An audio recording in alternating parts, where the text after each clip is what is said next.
Welcome to the video, it's Jesse, and today I wanted to share a little bit about my own story and my background in the fitness industry.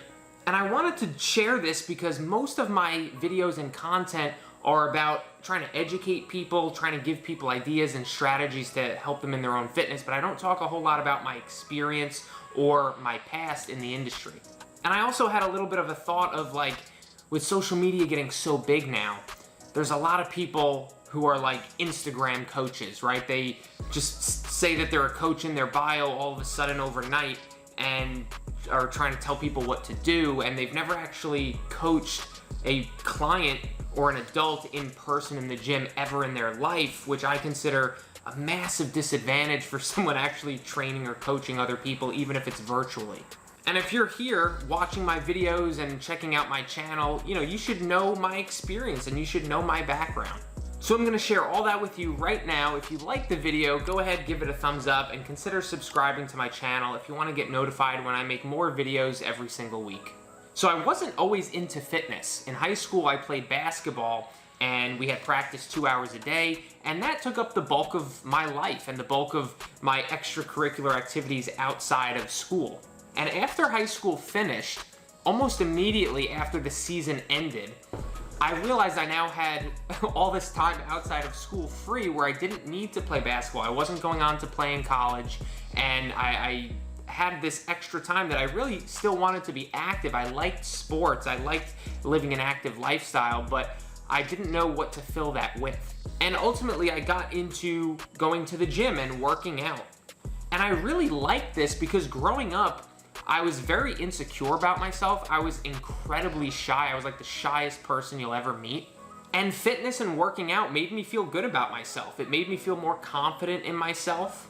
And I got to the point where I was working out almost every day, and people started to ask me questions and, look up to me for help with their fitness. So in college, I believe I was a sophomore, so I must have been 20 years old. I got certified as a personal trainer through NASM. And throughout college, I was really experimenting with my fitness and different workouts and trying to learn as much as possible. And then, like I said, getting certified. And that led me to my first job working in fitness while I was in college, which was at a small little place called Integrated Fitness Solution on Long Island, near where I went to school. And this was the smallest little hole-in-the-wall type of studio. It was just a personal training studio. It wasn't a big gym where you had members all there at the same time. It was individual personal training sessions, maybe 2 people there at most. And it was really just the owner of the business. He had a manager who was there like full-time hours, and then me, I was working, a few times a week.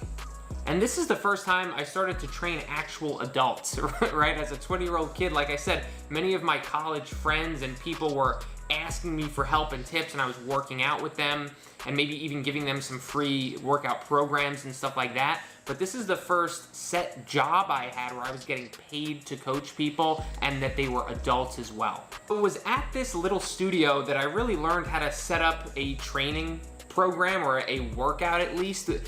In that studio, we were pretty much just giving people random workouts. They would show up to the studio, and we would, our job was just to give them a good workout. We would kind of make it up on the fly. So it wasn't very structured, but we were giving them a good workout. We were helping them stay healthy. And many of these clients were like middle-aged to older, working professionals or busier professionals who, didn't necessarily want to look amazing. They just needed to be healthy and be active. It was also here that I learned the basics of running a fitness business, right? I was working directly with the owner who, again, it was a very successful business. I believe now he has multiple locations across Long Island. But I saw how he was marketing, how he was getting new people to come into the studio. I saw how he was delivering a training session and really making it like an experience, right? Giving them water, giving them a towel, rolling them out with like a foam roller or a massage gun afterwards. He wanted them to feel like it was like a luxury thing. And I didn't realize it at the time because I was just a young kid. But that was extremely valuable, and I sort of wish I stayed there with him and with that business longer. Looking back on it now at being myself a business owner, it would have been valuable to stay and learn from someone who had a successful fitness business and I didn't realize what I had while I was there, right? I wish I could go back and kind of change that, because I left after about a year. Maybe it was a little bit less than that, but I left to go work at Equinox. And man, was this a different atmosphere, right? I was just one of 2 trainers, one of them being the manager, and there was only 3 total employees, to now being at this massive luxury health center, Equinox, where I was one of 30 trainers, and we were all competing for the same clients. It was a very sales-driven and cutthroat type of atmosphere where we were all competing for the same clients, and you could tell people didn't respect the newer trainers. The turnover was very high. I sort of got the feeling that everyone thought, oh, if there's new trainers coming in, they'll be gone in 2 weeks, or they'll be gone in a month, because they won't be able to sell well enough to stay on board. So I'm making it out to seem really bad, but this was also a great learning experience. I did learn sales, right? I learned how to sell, big packages in the fitness industry, because they're paying high amounts to train with us as trainers at Equinox. I was a new personal trainer, very inexperienced. I had no idea what I was doing, and clients were paying $110, $115 per session to train with me. That's ridiculous if you think about it. So we had to learn how to sell these packages to people for thousands and thousands of dollars, even though we maybe weren't even amazing coaches. I certainly was not a great coach at the time. But because Equinox is a big business, a big corporation that has very streamlined systems and approaches and a training structure, I did learn a lot here as well. I learned from the other trainers. I learned how to structure an actual program, not just doing random workouts like I was doing at the previous place, but how to actually write out a program for someone across multiple months and how to lead them through those programs. I also saw that it was possible to create a somewhat lucrative career in fitness, because at the time, again, I was in college, I was sort of studying business to work in business, and I wanted to make a good amount of money. I didn't know what that was going to end up being. I was just working as a personal trainer because I loved it. I loved fitness, and it was a summer job for me, or a part-time job for me. I never really took it seriously and thought that I would be able to make a full-time career out of it. But Equinox showed me that there were trainers there, the more experienced trainers who were, 10, 20, 30 years older than me, that they had full schedules, right? They were working 40, 50 hours a week. They had 40 clients that they were working with, and they were making 6 figures. And to me, that was sort of proof that, you can make a good living working in fitness. But ultimately, I left the Equinox job because I got an opportunity to be an intern at Morgan Stanley. Like I said, I was studying more the business side of, sports and business administration in general. And I didn't know what I wanted to do, but I knew that Morgan Stanley is a big, well-known company, and I got an internship somehow. I'm good at selling myself, because this was the first job I had in business that wasn't in sports or that wasn't in fitness. And I sort of sold myself on the interview, and the guy took a chance on me and hired me to be basically his assistant in a financial services type of environment. So I worked there for, I think, about a year, maybe a little bit under a year as an intern. It was paid, so I think I was getting paid like $20 an hour or something.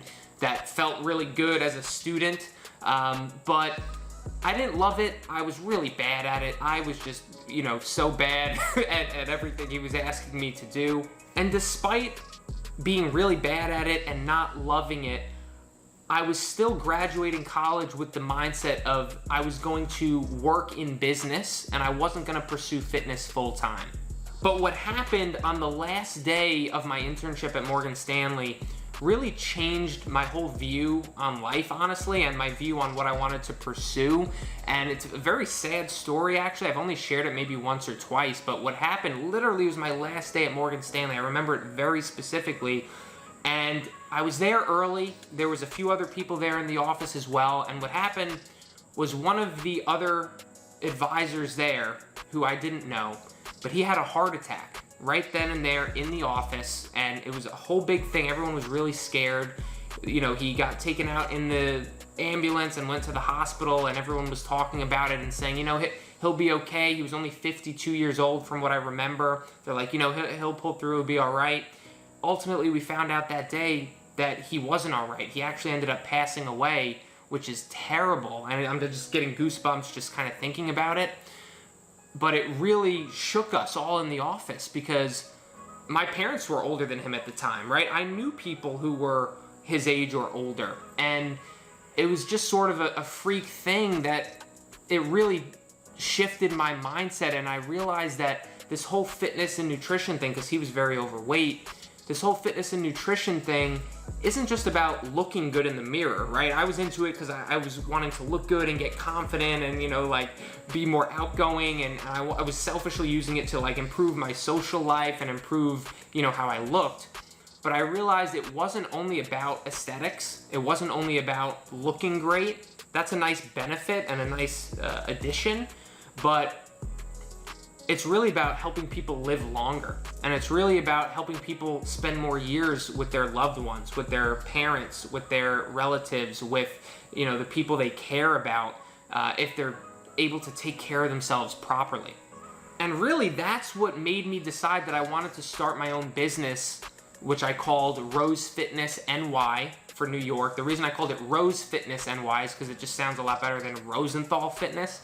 So that's what I did, and what I decided was I was going to pursue coaching clients, my own private clients, on the side of whatever full-time job I ended up getting leaving college. So it made a big enough impact on my life, and I loved fitness enough that I still wanted to be connected to it somehow, and that I'd start my own kind of side business and my own private practice, if you will, of coaching clients in person. And I would then go out and apply for more jobs in finance, which I did end up getting a job right out of school working in financial services, which again, I hated it. I was terrible at it. And I didn't have the awareness to realize that it just wasn't for me. But ultimately, I did start Rose Fitness NY in 2015 from my dorm room, and I graduated that year. And what I did was I hustled in every hour outside of my work hours that I was working my full-time job in finance to go coach clients. I was coaching private clients all over New York City. What I would do is I would travel to their various buildings and I would train them privately. A lot of them had their own gyms in their buildings, and I would just train them there, so I didn't have to pay to rent out space in Manhattan. But ultimately I did that as well. I did rent out a studio. You know, I'd pay the facility, you know, half of what I was charging the client to rent out the space and to be able to meet with my clients there. So I did that all over the city as well. We also, I say we because I hired several other trainers to help me out with this, because if you think about it, I'm working a full-time job from 8 a.m. to 5 or 6 p.m. There's only so many clients I can work with before work hours and after work hours. So I got to a point where I was working with more clients that I could actually handle myself in my own schedule. So I hired other trainers around New York City and on Long Island at the time, around Queens, to meet up with some of my other clients and to train them. And we did this for several years.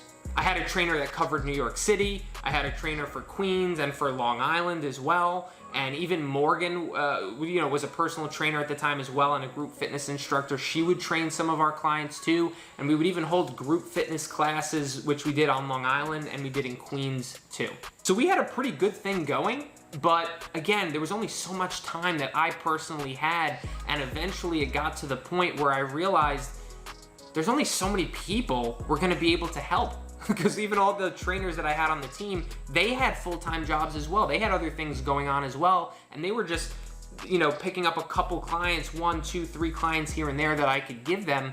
But we were running out of time fast, and there was only, you know, how many people could we fit in our schedule? 10 people, 15 people maybe. And I selfishly wanted to have a bigger impact than that. I wanted to help more than just 10 people to improve their fitness. And that's when I realized that coaching people online was gonna allow me way more flexibility in my schedule, and more importantly, would help me to help more people to transform their life through fitness and through nutrition, and help me make a bigger impact. So that's when I started the Modern Man program in 2017.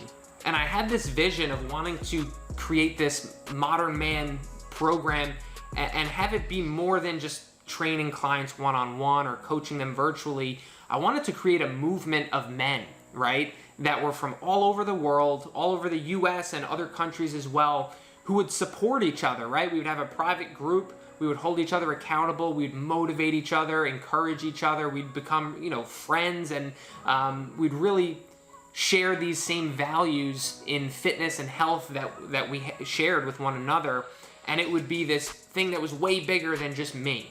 So ultimately, that's what we did, and I started growing this Modern Man program. I started coaching more guys that weren't just in New York, but were in Massachusetts and New Hampshire and California and Texas and all these different states, and even I've had people in the UK, in India, in like the Philippines, in Canada, like all other countries as well. And what I realized personally was that this was way more fulfilling to me.